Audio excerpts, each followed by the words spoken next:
बड़ा झूठ है सदी का और जो आपने दिया, निहायत अफसोस की बात है कि आप ऐसी बात करें। इतना बड़ा झूठ वो कैसे बोल सकते हैं? और आप जब किसी पार्टी के रहनुमाओं और आपके लोग आपको फॉलो करते हो, ये आपकी जिम्मेदारी बनती है कि आप अपनी कौम से सच बोलें। जब आप किसी के साथ रहे हो, जब आपको पता हो कि आपने आपको किसी की सारी जो है इन एंड आउट का पता हो, और आप जब देखेंगे कोई ऐसे झूठ बोलता है और कौन से झूठ बोलेगा, तो उसको आपको बिल्कुल उसको बेनकाब करना चाहिए। और मेरे ख्याल से उनको ऐसी गैर जिम्मेदाराना बयान के ऊपर अपना बयान वापस लेना चाहिए।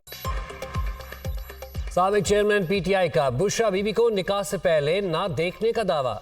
बानी पीटीआई के साबिक दस्ते रास्त ऑन चौधरी भी मैदान में आ गए। बुशरा बीबी को निकाह से पहले ना देखने का दावा सदी का सबसे बड़ा झूठ करार। साबिक चेयरमैन पीटीआई बुशरा बीबी से निकाह से पहले दर्जनों बार मिले भी और देखा भी। मैं खुद उनको मुलाकात के लिए लेकर जाता रहा। बुशरा बीबी कुरान पर हल्फ दे दे, उन्होंने साबिक चेयरमैन पीटीआई को निकाह से पहले चेहरा नहीं दिखाया। कौम का लीडर कहलाने वाला झूठ बोले तो मेरा फर्ज है कि सच सामने लाऊं। उनकी सियासत झूठ पर मबनी है। अल्लाह का शुक्र है कि वक्त पर ही उनको छोड़ दिया। मुल्क में शर फैलाने और अदारों से तसादुम करने वाले के खिलाफ आवाज बुलंद करना मुल्क से वफा के मुतरादिफ है।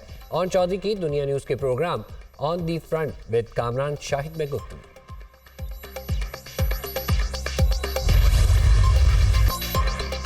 साबिक चेयरमैन पीटीआई एक झूठा और मक्कार आदमी है। पहले कहा कि अमेरिका ने साजिश करके मेरी हुकूमत गिराई, फिर जनरल बाजवा पर साजिश का इल्जाम लगा दिया।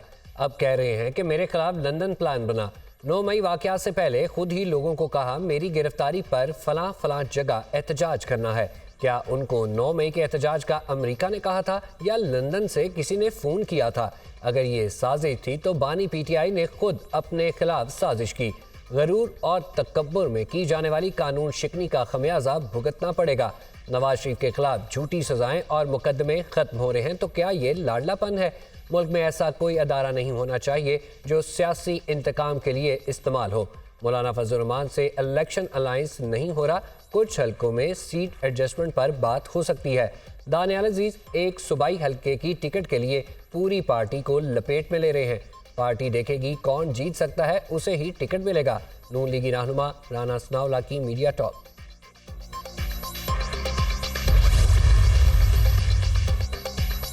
पहले कहता था 9 मई के हमले मैंने नहीं कारकुनान ने किए, आज कहता है 9 मई नवाज शरीफ ने कराया था। यानी 9 मई को पीटीआई लीडर और कारकुन नवाज शरीफ से हिदायत ले रहे थे। वाह जी वाह, मरीम नवाज का साबिक चेयरमैन पर तंज। जमीयत उलमा इस्लाम के सरबराह मौलाना फजल रहमान की कायद नून लीग नवाज शरीफ से मुलाकात। मरीम नवाज, इसहाक डार, ख्वाजा साद रफीक और दीगर कायदीन भी मीटिंग में शरीक। सियासी हिकमत अमली पर तबादला ख्याल।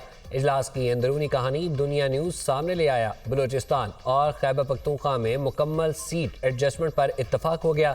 दोनों सूबों में हर कौमियों सूबाई नशिस्त पर बामी इत्तफाक राय से उम्मीदवार सामने लाए जाएंगे। कायदीन की MKM के मुजव्वज़ा मुल्कगीर बल्दियाती निज़ाम पर मुशावरत।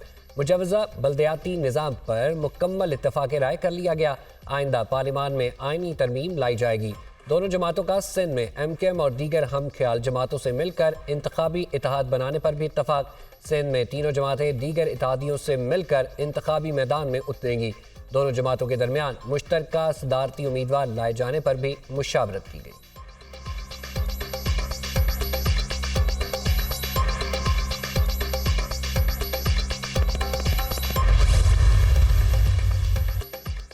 साइफर केस में अहम पेशरफ मुल्जिमान पर 12 दिसंबर को फर्द जुर्म आयद की जाएगी। मुल्जिमान को चलान की नकूल तकसीम कर दी गई।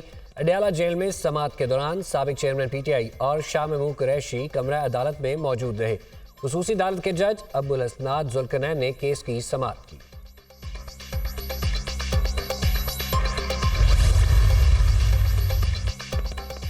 हुकूमत की आम इंतखाबात के लिए इलेक्शन कमीशन को फंड्स जारी करने की यकीन दहानी। सेक्रेटरी खजाना इमदाद उल्ला बोसाल की इलेक्शन कमीशन हुकाम से मुलाकात। आम इंतखाबात में मुतालिक फंड्स की फराहमी पर तबादला ख्याल। 2 दिन में इलेक्शन कमीशन को आम इंतखाबात के लिए फंड्स जारी कर देंगे। इलेक्शन कमीशन की तमाम ज़रूरियात पूरी की जाएंगी। सेक्रेटरी खजाना।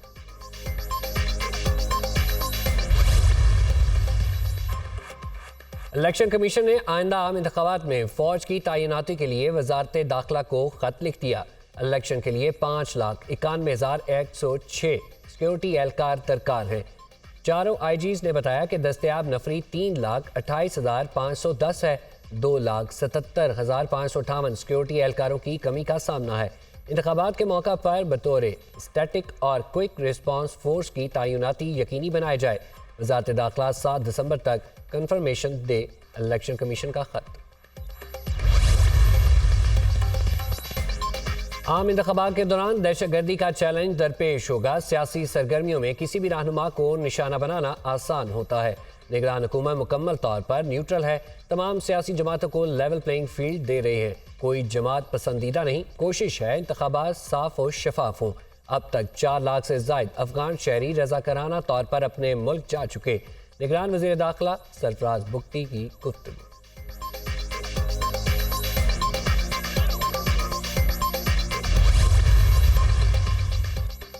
मौजू उम्मीदवारों की तलाश। आम इंतखाबात के लिए नून लीग के उम्मीदवारों के इंटरव्यूज। नवाज शरीफ और शहबाज शरीफ की ज़ेर सदारत मुस्लिम लीग नून के पार्लिमानी बोर्ड का इजलास। मरियम नवाज, इसहाक डार, एहसन इकबाल समेत मरकजी और सूबाई अहदेदारों की शिरकत। रावलपिंडी डिस्ट्रिक्ट के उम्मीदवारों की दरख्वास्तों का जायजा।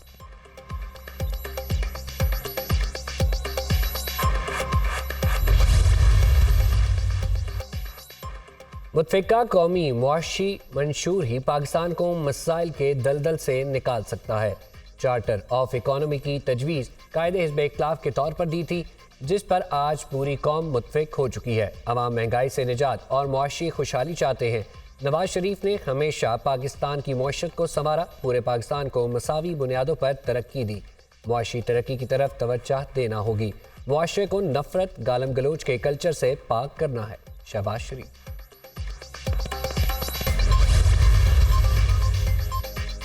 पीपल्स पार्टी के लोगों को पार्टी छोड़ने के लिए धमकियां दी जा रही हैं। बशीर मेमन अफसरों को भी डरा धमका रही हैं। वो ऐसे फोन करते हैं जैसे आईजी या डीजी एफआईए हो। एमकेएम इंतखाबात में मुकाबला करे, ये सब मिलकर जाएं तो भी पीपल्स पार्टी का मुकाबला नहीं कर सकते। रहनुमा पीपल्स पार्टी सईद गनी की प्रेस कॉन्फ्रेंस।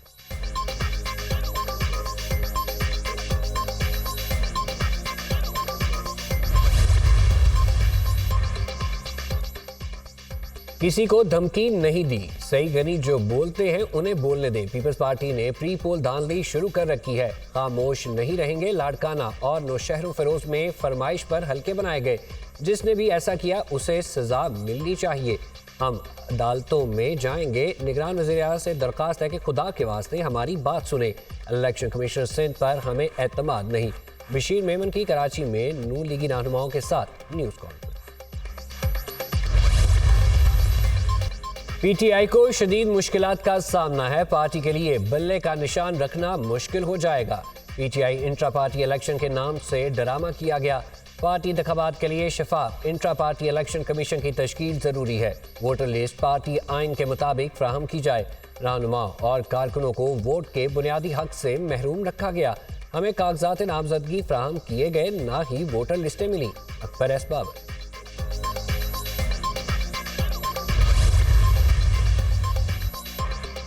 जुलाई अगस्त में अवाम को बिजली के जायद बिल भेजने का मामला। नेपरा अथॉरिटी की जानिब से सख्त हदायत जारी।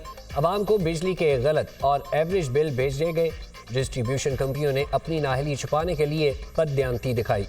ये बदनज़मी बिलों पर मीटर रीडिंग की तस्वीर ना लगाने और ख़राब मीटर बर वक्त तब्दील ना करने की वजह से हुई। इस इकदाम से तकसीमकार कंपनियों की रिकवरी भी कम रही। नेपरा की रिपोर्ट।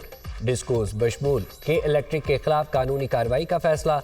30 दिनों में खराब मीटर ठीक करने और गलत वसूल किए गए बिलों की तस्दीक करने का हुक्म। लोगों को उनकी रकूम और प्रॉपर्टीज की वापसी ही नैब का फलसफा है। नैब से किसी को खौफजदा होने की जरूरत नहीं। हमने चोर को पकड़ना है, पूरे मोहल्ले को नहीं। हम इन्वेस्टर की रकूम और हकूक को महफूज बनाएंगे। ये काम बड़ी ताखीर से कर रहे हैं, बड़ी जल्दी कर लेना चाहिए था। नैब के हवाले से चंद तहफ़्फ़ुज़ात रहते हैं, अभी भी है। नैब सुस्त रवि और हसूल इंसाफ में ताखीर का शिकार है। गुज़िश्ता चंद सालों से नैब कवानीन में मतबातर तब्दीलियाँ होती रहीं। उम्मीद है मज़ीद इल्तवा के केसेस को हल कर लेंगे। चेयरमैन नैब लेफ्टिनेंट जनरल रिटायर्ड नज़ीर अहमद। नैब की रिकवरीज की ऐसी है जैसे भेड़िए के मुंह से शिकार दबोच लिया जाए।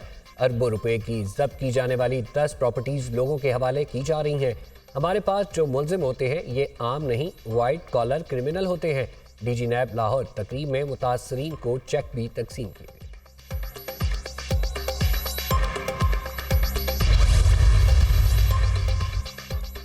हुकूमती मुआशी पॉलिसीज कारामद साबित। पाकिस्तान स्टॉक मार्केट में नया रिकॉर्ड 62,493 पॉइंट्स की तारीखी सतह पर बंद। 100 इंडेक्स में 801 पॉइंट्स का इजाफा हुआ। अमरीकी करेंसी के मुकाबले में रुपया मजीद तगड़ा। इंटरबैंक में डॉलर 44 पैसे सस्ता, 284 रुपये 52 पैसे पर बंद। ओपन मार्केट में डॉलर 25 पैसे कमी से 285 रुपये 75 पैसे का हो गया। चंद रोज की स्मोक फिर शिद्दत इख्तियार कर गई। लाहौर फिजाई आलूदगी में दुनिया भर में पहले नंबर पर। AQI 333 record. लाहौर के बाद कराची भी जहरीली फिजा की लपेट में। फिजाई आलूदगी की शरह 191 हो गई। नई दिल्ली 307 AQI के साथ दूसरे नंबर पर। स्मोक से दमे और खांसी के मरीजों की मुश्किलात बढ़ गईं। तिबी माहिरीन की एहतियाती तदाबीर अपना